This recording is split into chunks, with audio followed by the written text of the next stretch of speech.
ഉമർ റളിയല്ലാഹു തആല അൻഹുമാ. അബ്ദുല്ലാഹി ഇബ്നു ഉമർ എന്ന് പറയുമ്പോൾ രണ്ട് പേരുണ്ട്. ഉമർ റളിയല്ലാഹുവിന്റെ പേര് അതിലുള്ളത് കൊണ്ട് റളിയല്ലാഹു അൻഹുമാ എന്നല്ല, റളിയല്ലാഹു അൻഹുമാ.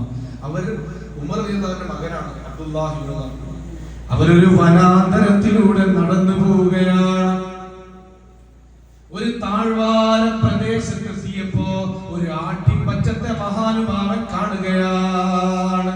ഒരാട്ടിക്കൂട്ടം 100 കണക്കിന് ആടുകളുണ്ട്. ആ ആടിനെ തെളിച്ചുകൊണ്ട്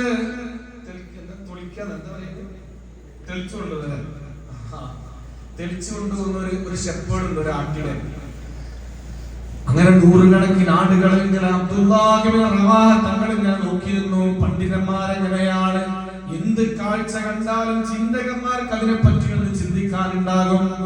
നിങ്ങൾ ആകാശത്തേക്ക് നോക്കൂ എന്ന് ഗസാലി ഇമാം അൽ ഹുജ്ജത്തുൽ ഇസ്ലാം